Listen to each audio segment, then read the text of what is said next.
E eu tenho certeza que ele também já tem falado ao seu. Assim como o pastor José Roberto, ele falou sobre a condição de que nós temos que servir, amém? Amém? Então o Ministério de Família, na minha concepção, é o ministério mais importante, é aquele que Deus implantou para que nós pudéssemos ser responsáveis e responsivos por ela também. Então eu vou pedir para o pessoal do ministério lá da mídia, passar para mim um PowerPoint aqui, que é só para me auxiliar e também você poder colocar algumas ideias que eu tenho. Prometo ser rápido aqui, não perder muito o nosso tempo, aliás, mas são coisas importantes que Deus tem colocado no meu coração. Se você tiver a tua Bíblia aí, abra a sua Bíblia em Gênesis 2. Vou falar de novo, né? Abra a sua Bíblia. Os amarelinhos me ajudam, né? Aleluia. Gênesis 2, do versículo 21 ao 24. Gênesis 2, do 21 ao 24. Que diz assim: Então o Senhor Deus fez cair um pesado sono sobre o homem, e este adormeceu. Tirou-lhe uma das costelas e fechou o lugar com carne. E da costela que havia tirado do homem, o Senhor Deus formou uma mulher e a levou até ele. E o homem disse: Esta afinal é osso dos meus ossos e carne da minha carne. Será chamado varoa, porque do varão foi tirada. Por isso o homem deixa o pai e mãe e se une à sua mulher, tornando-se os dois uma só carne. Irmãos, esse texto para mim é o texto mais importante sobre o casamento, como para mim ele testifica a importância do casamento, da família. Porque quando Deus criou a terra, em tudo ele lançou uma palavra: haja, sim ou não? Agora, quando ele foi falar ao ser humano, ele foi falar de Adão e Eva, ele falou assim: façamos. Então ele colocou a mão dele. Então significa para mim que não menos importante, mas mais importante é o casamento. Não há instituição mais absoluta com o poder de Deus, que a graça de Deus, do que o casamento. Primeira coisa que Deus fez depois que ele constituiu a terra foi o casamento, Adão e Eva, sim ou não? O primeiro milagre que Jesus fez foi dentro de um casamento. E Apocalipse termina com um casamento. Então, para mim, isso é muito claro, que Deus está nos posicionando para que nós possamos entender essa condição. E aí, você tem visto por que o diabo ele tem insistido tanto nos casamentos. Por que o diabo ele tem feito tanto que os casamentos eles se tornem obsoletos, eles se tornem coisas ultrapassadas no mundo e até no nosso meio dentro da igreja. Porque eu sempre digo, irmão, que o diabo não quer que você separe a sua família, que você separe do seu casamento, que você pare de vir na igreja. Ele só quer que você, às vezes, não faça isso. Ele quer que muitas vezes o casamento do homem e da mulher não seja tão bom quanto está escrito na palavra. Que o casal, muitas vezes, ele seja vencido pelo cansaço, ou talvez pelas brigas em casa, e não venham até a igreja. De 4 domingos no mês, talvez ele venha 2, mas 2 ele não vem. E para o diabo isso está suficiente, porque se chegar o caso de nós não virmos todo o tempo, ou se a gente decidir separar, talvez uma luz vai nos acender e falar: poxa, eu preciso procurar ajuda, sim ou não? Agora, se às vezes eu não vou, se às vezes eu durmo brigado com a minha esposa e com o meu marido, tá bom. Se às vezes os meus filhos não me obedecem, tá tudo bem. E essa, eu creio que é uma das armas aonde o inimigo, ele tem tentado de maneira, com muito êxito, com muito resultado, fazer com que os casamentos sejam minados. Irmãos, deixa eu falar uma coisa para você daquilo que Deus tem ministrado ao meu coração. Nós temos que ser a luz para essa sociedade caída, de práticas caídas, irmãos. Nós temos que ter essa resposta, e não é por aquilo que nós falamos, mas é por aquilo que nós vivemos, é por aquilo que nós carregamos, amém? Amém? Então eu creio que esse dia que nós estamos aqui não é simplesmente para a gente sentar aqui e para a gente ouvir daquilo que Deus tem falado sobre a Peniel, não. Eu creio que o mesmo Deus que fala conosco, fala com você também. Então por isso que eu digo novamente, existe uma unção de extravagância aqui. Você precisa abrir o teu coração, porque você tem que sair daqui cheio, mais cheio do que você veio. E talvez Deus vai despertar você, eu não sei quem tem chamado para ministério de casais, de famílias. Eu acredito que todos nós temos, porque família é universal. Além das famílias que nós vemos lá fora, você tem a sua família. E muitas vezes nós temos uma ideia um pouco diferente daquilo que o Evangelho diz. Existe uma frase que tem permeado o meu coração, se você quiser anotar, anote aí. Ela diz assim, que nenhum sucesso do mundo justifica o fracasso de um lar. Essa frase é de um pastor americano, que ele também já não é mais vivo, mas é uma frase que ela tem permeado os meus dias. Nenhum sucesso do mundo justifica o fracasso de um lar. Hoje muitas vezes nós temos olhado para um evangelho, nós temos olhado para os ministérios, e glória a Deus por isso, irmão.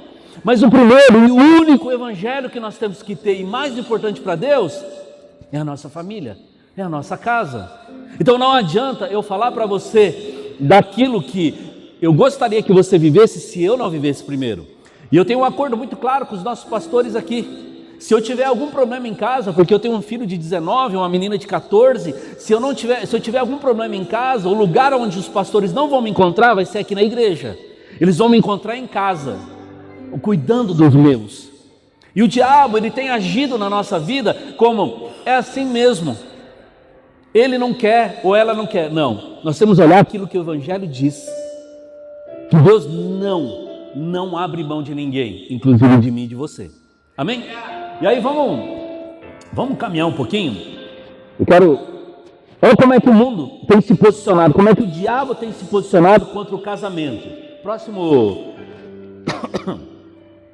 slide. Aí eu vou colocar aqui, você vai lendo e a gente vai pontuando junto, tá? Primeiro, casamentos têm sido retratados como prisões, como motivo de piadas. Todo tipo de filme e séries promovem a infidelidade como algo normal. Sim ou não? Vou fazer um parênteses aqui. Quem assiste dorama? Levanta a mão, pode levantar a mão. Dorama é coreano, viu? Eu sou japonês, que fique bem claro. Né? Dorama do dedinho, não é? Oh, que bonitinho, não é assim? Você sabe de onde surgiu o dorama? O dorama é um projeto social da Coreia. Porque os jovens lá não querem mais se casar, eles não querem constituir casamento, porque é muito caro, ficou uma ideia démodé. Então eles estão vivendo sozinhos, presta atenção nisso, rapazes e moças estão vivendo sozinhos, trabalhando, e eles se encontram só para namorar, e vocês entendem o que eu estou dizendo. Depois cada um volta para sua casa e cada um segue por si, e a sociedade está perdendo mão de obra, está perdendo pessoas, porque não tem nascimento. Então o governo da Coreia, ela fez o quê? Ela chamou as indústrias de televisão, né? De entretenimento, falou assim, eu preciso que vocês criem alguma coisa para a gente restaurar a paixão. E daí saiu o dorama. Então na verdade o dorama não é algo que saiu só para falar aos nossos corações, não, ele tem uma função lá na Coreia. E por quê? Porque hoje todo filme, toda música que você escuta secular, ela fala do individualismo, ela fala que é normal. Aliás, o que importa sou eu, não o próximo. Então você que assiste dorama, você sabe o que eu falo. Você sai com os olhos marejados, se não chorando, né? Sonhando em viver aquilo que você assiste lá. É uma tentativa do governo da Coreia para que os casais eles voltem a se relacionar. Amém? Só para vocês entenderem como isso é sério. Outra coisa, ideologias e leis que estão tentando desconstruir a ideia da família. Inversão de papéis entre homem e mulher. Divórcios banalizados. União estável como uma proposta aceitável. Irmãos, a igreja não pode aceitar isso. Se na tua igreja você tem irmãos ali que estão sobre união estável, é preciso um trabalho de conscientização. Eles estão desfavoráveis à vontade de Deus, porque a união estável nada mais, nada menos é do que o aceite de um casamento que pode ser anulado a qualquer tempo. E isso tem sido uma banalização. Outras coisas, mídias sociais que romantizam relações passageiras e superficiais, narrativas de felicidade individual acima de tudo, inclusive a troca de parceiros. Música, entretenimento, exaltando a traição, a sensualidade fora do casamento. Influenciadores promovendo estilos de vida sem compromisso. Educação e conteúdos escolares que relativizam a importância da família tradicional. Normalização da pornografia como parte do relacionamento. pressão cultural para que o casamento seja visto como algo ultrapassado. Irmãos, isso daqui são alguns pontos daquilo que... Será que dá para diminuir o retorno do teclado aqui para mim? É importante a gente entender que isso daqui é como o mundo tem trazido sobre a nossa mente, a mente dos nossos filhos, essa relativização sobre aquilo que não deveria ser nem colocado como pauta. Sim ou não? Qual é o conteúdo? Porque assim, irmãos, deixa eu falar uma coisa para vocês vão concordar comigo, que não é diferente de onde você veio. O cardápio lá fora é muito grande, sim ou não? E o cardápio é grande, ele é vasto, ele é variado.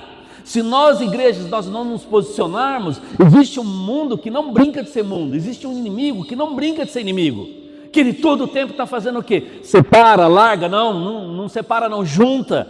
E esse tem sido o mal, porque as estruturas não vão ser abençoadas se primeiro as famílias elas não serem restauradas. Talvez você líder, talvez você pastor tenha orado na sua igreja para um avivamento, e glória a Deus por isso, mas ela nunca vai começar na igreja se primeiro não começar nos lares. E como é que um lar vai ser avivado se ele não está de acordo com a vontade de Deus?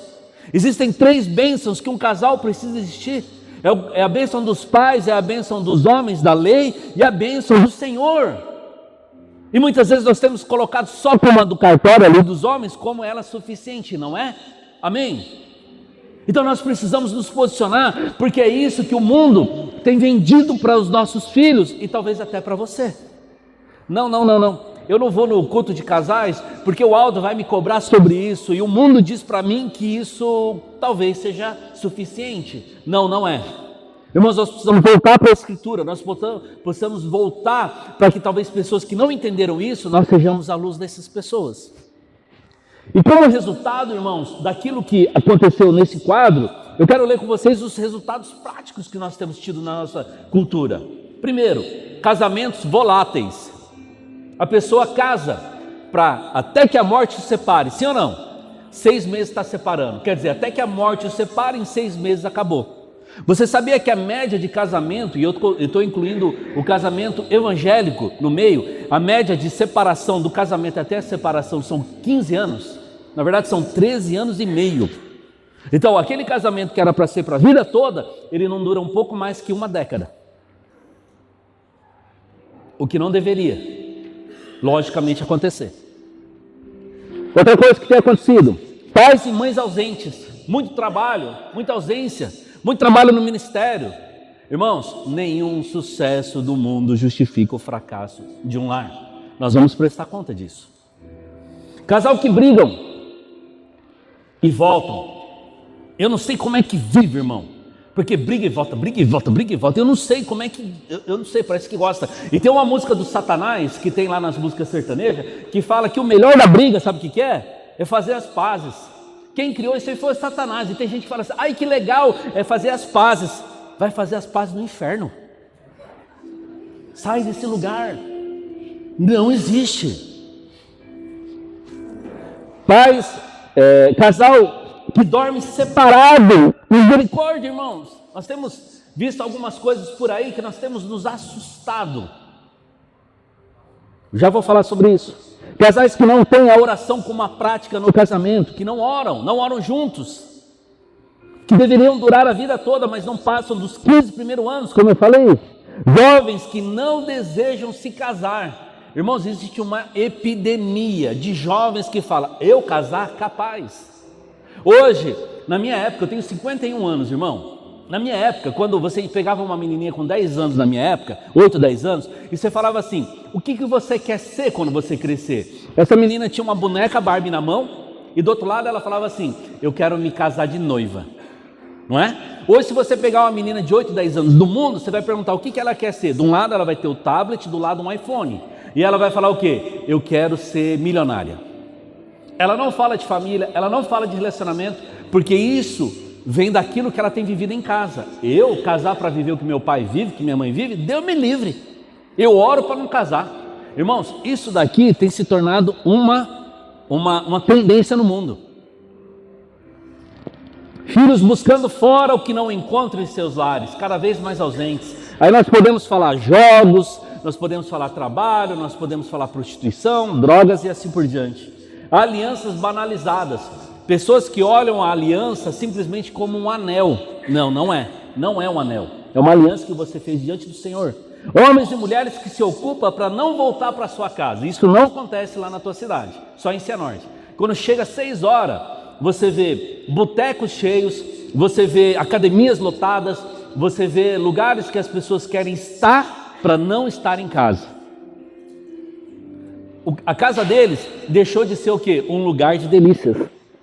Líderes espirituais com seus lares em ruínas, que não têm praticado aquilo que o Evangelho diz, o cuidado dentro da casa, os cultos em família, as orações sobre os filhos, adultério como algo comum, pornografia como algo comum e filhos longe do Evangelho.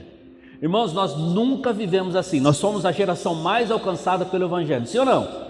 Hoje você deve ter aí uns 3, 4 Bíblias na tua casa, você tem no seu celular, no tablet, o YouTube você assiste 24 horas de palavras e louvores diferentes, sim ou não? Porque tem uma imensidão disso sendo produzida, só que nós somos alcançados, mas nós não temos alcançado os nossos filhos.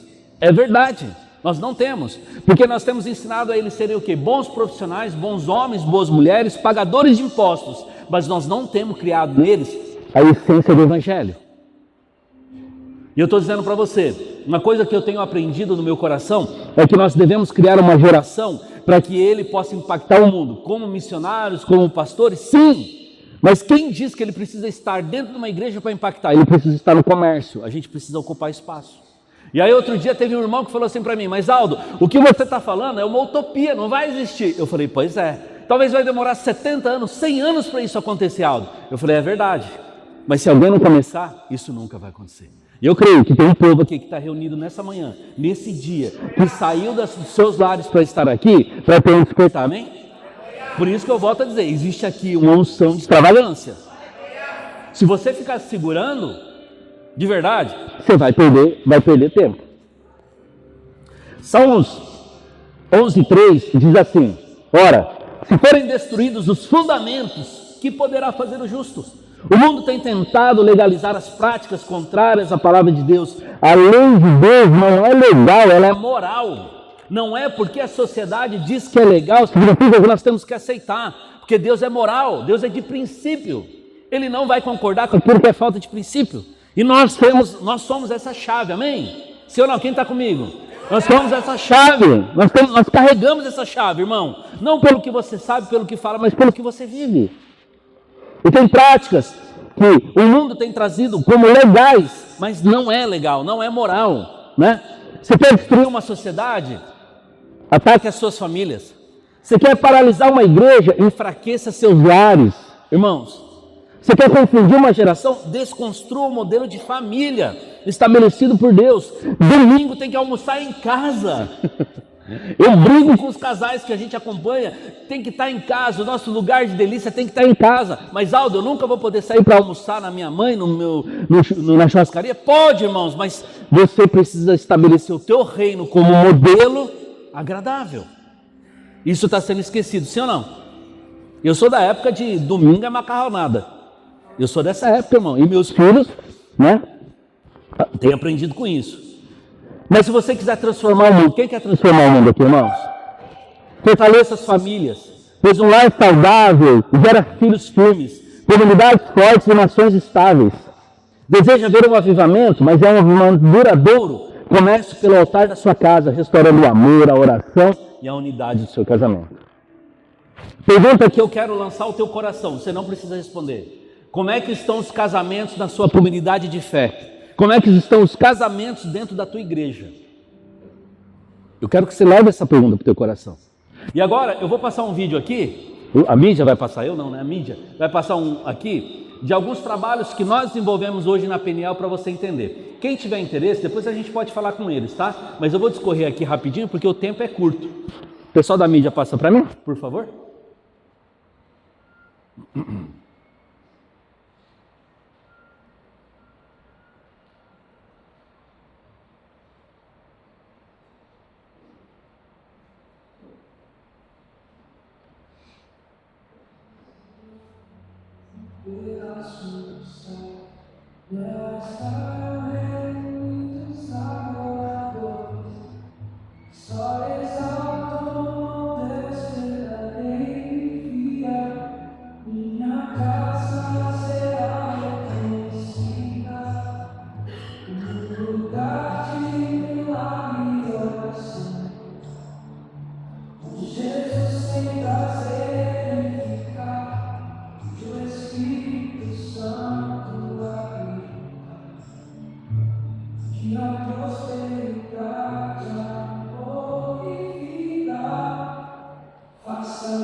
Amém? Você pode aplaudir a Jesus? É para Ele, é mais forte, amém? Irmão, o pastor Anderson, ele sempre pede para nós, para que nós possamos expandir as nossas tendas, amém? Eu confesso para vocês que trabalhar com o pastor Anderson é um desafio, irmão, é desafiador, como diz o pastor Leles, né? Ele nos desafia todo o tempo. Então, esses são alguns trabalhos que nós temos desenvolvido de maneira pontual, porque nós temos que ocupar espaço, sim ou não? Nós precisamos ocupar espaço. Então, a primeira coisa que nós temos é o culto de casais. O culto de casais acontece uma vez por mês, um culto normal, onde ele entra na programação da igreja, onde nós reunimos casais para que nós possamos falar uma palavra dedicada ao casamento. Amém? Então, esse é um trabalho que nós temos feito. Uma vez por mês nós temos nos reunido. O curso de casais. O curso de casais nosso, ele é um curso que ele foi desenvolvido por nós, né? Nós somos habilitados em algumas outras plataformas de curso para casais, mas Deus incumbiu ao meu coração da gente criar o nosso curso que chama Casais à Mesa, como vocês viram. Por que Casais à Mesa? Irmãos, eu creio que Jesus gostava muito de mesa. E Jesus, sempre que ele sentava numa mesa, ele tinha duas atitudes. Ou ele aprovava a mesa, sentava e banqueteava, ou ele virava a mesa. Eu creio que há momentos da nossa vida que a gente precisa virar a mesa, sim ou não? A gente precisa colocar tudo de novo. E o nosso curso, ele tem sido extremamente evangelístico, e Deus tem dado essa graça. Muitas dessas fotos que você vê não é aqui na Peniel, é mais fora da Peniel do que aqui. Porque assim, sem julgamento, amém? Irmão, sem julgamento. Mas vocês sabem que existem igrejas onde não tem um departamento onde o casamento, a família possa ser tratada, sim ou não? Como exemplo, eu da minha conversão como católico, a igreja católica não tem. Então hoje nós somos mais acessados por católicos, espíritas e de outras denominações do que propriamente evangélicos. E para a honra e glória de Deus. Nós tivemos um casal espírita que entrou com a gente, fez o curso e na semana passada, mês passado, eles se batizaram na IPI lá em Maringá. Você pode aplaudir a Jesus? Irmãos, é um negócio que eu não ouso a pensar por que aconteceu. É a graça de Deus. E nós temos hoje já levado isso para alguns lugares. Hoje nós temos um trabalho online aqui em Juazeiro do Norte, nós temos feito um trabalho com Mato Grosso, um trabalho com São Paulo, um trabalho com Cascavel. Tem o pessoal de Cascavel aí, nós já temos ido a Cascavel também, né, justamente fazendo esse trabalho aí. Por quê? Porque existe uma necessidade. E nós temos materiais muito bons. Nós temos o pessoal da UDF, glória a Deus, né, pastor? Pastora, glória a Deus, a UDF. Nós temos o pessoal da Casados para Sempre, né? Essas plataformas, todos nós, a gente tem que entender que é o mesmo patrão. Jesus é o dono dessas coisas. Então não importa o que você faça, mas é importante você incentivar. Fazem 3 anos que nós estamos praticando esse curso, irmãos, de maneira online e presencial. Nós estamos com a 19ª turma, né? Então em 3 anos, eu e minha esposa, nós já tocamos mais de 150 casais. Então é muita coisa. E o trabalho que a gente faz não é sobre esse curso. A gente faz um acompanhamento com eles, irmãos, porque a maioria do casamento é isso. Então por isso que você que trata de casais ou que tem o chamado para o ministério de casais, eu digo sempre assim, você tem uma data para começar, mas você não tem uma data para terminar. Porque casamento não é uma fórmula, você faz isso e resolve. Não, é muito mais além. E esse tem sido o nosso trabalho. Outra coisa que nós temos feito aqui são os retiros para casais. Nós temos um retiro anual que acontece em outubro, e aí a gente coloca todos esses casais dentro de um hotel e a gente faz aquilo que tem que ser feito, irmão. A gente vira eles do avesso, é muito choro, é muita alegria, come demais, né? Mas pra você ter ideia, até filho de retiro já saiu, entendeu? Até filho. Então assim, Deus é maravilhoso. E entre outros, a gente faz jantar de casais. Vocês viram que a gente teve uma noite temática, que a gente fez uma noite de cinema aqui, entendeu? Tudo cuidado, teve pipoca, à vontade, né? Mas o mais principal do nosso trabalho, e eu vou falar de mim mesmo, da minha esposa, é tempo de mesa. Irmãos, nós temos sentado muito, nós atendemos casais de manhã, à tarde e à noite. De manhã, à tarde e à noite.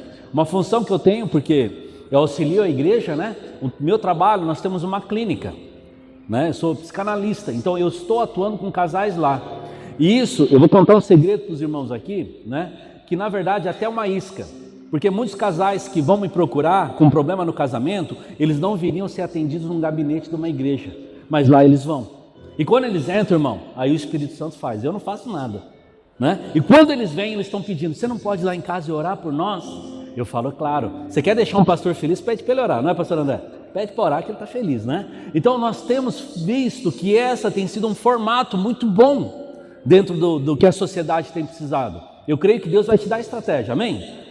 Na tua igreja para você fazer. E eu já me coloco à disposição, eu e minha esposa, para que a gente possa sentar e conversar. Para a gente poder, sabe, trocar ideia daquilo que nós podemos crescer, daquilo que nós podemos evoluir como igreja diante dessa condição que os casamentos têm vivido. Ah, irmãos, eu tenho sonhado por isso, sabe? Eu tenho sonhado e eu tenho me entristecido. O ano passado, eu costumo contabilizar os meus atendimentos. O ano passado eu perdi 2 casais, irmãos, que decidiram se separar. 2 casais. E aquilo eu chorei. E a minha esposa sabe que quando eu choro, irmão. Porque é uma família. Eu sei que a família é o sonho de Deus, irmão. Não adianta você falar para mim que é coisa do homem. Não é, é Deus. E da mesma maneira que Ele tem mantido o meu casamento há 27 anos, irmão, eu sei que Ele pode cuidar desses casais doentes lá fora. Agora, o que é que eu tenho feito, irmão? O que é que eu tenho feito? Não, eu não vou atender porque é sábado à tarde. O pastor André tem um evento lá em Rondônia, ele nos convidou para estar lá. Eu falei, pastor, eu acho que eu não vou, porque depois daqui eu tenho um casal para atender. Isso não é mérito meu, irmão. Se eu estou nessa posição, eu não posso negar aquilo que Deus tem me chamado. Eu creio que Deus está incendiando o teu coração, porque existem homens, existem mulheres, existem filhos hoje que não sabem o que eles vão fazer amanhã. E talvez a resposta para esses homens e mulheres são vocês. Que vocês vão segurar na mão deles e dizer assim, ó, há um Jesus de esperança, há um Jesus que redime, que restaura, que cura. E se existe alguma coisa que nós queremos deixar como parcela humana nossa aqui, porque tudo dele e é por ele, é que você carregue essa chama, irmão. Que os homens de lá, que as mulheres de lá não se acovardem, irmão, como nós temos visto tantos homens e mulheres se acovardando a fazer aquilo que o Evangelho tem pedido para ser feito. Entenda que você não está aqui porque você é melhor ou pior que ninguém, você está aqui porque o próprio Deus te escolheu. E nós temos que sair com essa chama. Mas Aldo, eu sou solteiro, eu sou solteira. Irmãos, o Jesus que eu carrego está em você. E eu poderia passar a tarde inteira aqui com o Zé, o pastor Anderson, para a gente contar testemunhos daquilo que Deus fez. E quem sabe a gente pode sentar numa mesa e tomar um café e falar sobre isso. E eu tenho certeza que você tem muita coisa para partilhar com a gente. E glorifico a Deus por isso. Mas como é que os casamentos não vivem aquilo que João 10,10 diz? Que tem pouca felicidade, pouca alegria, pouca prosperidade, poucos sonhos. Nós temos gerado uma geração que frequenta uma igreja mais distante do Senhor. Uma geração que tem vivido aqui de maneira religiosa, mas não tem vivido aquilo que a própria palavra nos diz. Irmãos, religião e religiosidade têm a mesma roupa, eles só não têm o mesmo espírito. Eu aprendi isso e eu levei para a minha vida, é verdade. Muitas vezes nós temos feito várias coisas, mas são movimentos, muitas vezes para nós mesmos. O que nós temos que olhar é para o próximo. Por isso que nós estamos aqui numa imersão, para que nós possamos aprender juntos, porque nós estamos aprendendo também. Eu creio que igrejas posicionadas, eles geram famílias com princípios e valores que vão construir sempre uma sociedade saudável e próspera. Lembra quando Josué entrou na terra prometida? A Bíblia diz que depois de 2 gerações tiveram que ensinar para eles de novo sobre Deus. O mesmo Deus que fez tantas coisas. 2 gerações foram suficientes para que Deus pudesse ser esquecido. Irmãos, o mesmo Deus que queima em mim, eu quero que meus filhos queimem por Ele. E eu sei que é a tua vontade também, sim ou não? E eu queria orar por vocês. Irmãos, existem alguns passos para que esse avivamento, para que esse socorro aos casais e famílias possam acontecer. Primeiro, envolvimento da igreja local. Quem está envolvido? Levanta a mão. Quem está envolvido? Segura a mão para cima. Espírito Santo, tirou uma foto. E agora, a partir de hoje, eles vão prestar conta para o Senhor. Não é para o pastor Aldo, não. Amém? Segundo, apoio pastoral e da liderança, presbíteros, liderança. Irmãos, busquem essa comunhão que nós temos aprendido aqui. A gente não ter orgulho em pedir ajuda para ninguém. A causa é a mesma. Nós só temos um endereço diferente, sim ou não? Mas a causa é a mesma. Segundo, formação, aprendizado, entendimento. Irmãos, invistam nisso. Nós temos uma agenda da Peniel aqui que é quase maluca, insana, de tanto ensinamento que nós temos, irmãos. Parceria com os ministérios e departamentos. Os casais falam com os jovens, que vai falar com os teens, que vai falar com os kids, que vai juntar todo mundo a mesma linguagem, porque o nosso foco é o Senhor. E nós precisamos estabelecer o reino de Deus na vida dessas pessoas, amém? Irmãos, existe uma chama acesa nesses dias. E Ele tem pedido para que nós sejamos incendiados, irmãos. Tem muitos desafios, sim ou não? Mas quem crê em Jesus? Ele é suficiente. Ele é suficiente. Ele é suficiente, irmão. Ele é suficiente. Ele vai te capacitar. Ele vai te colocar em lugares que talvez você nem queira estar, mas Ele está te esticando por dentro. Ele está largando as suas tendas. Irmãos, nós precisamos juntos restaurar a crise da identidade. Nós somos a solução.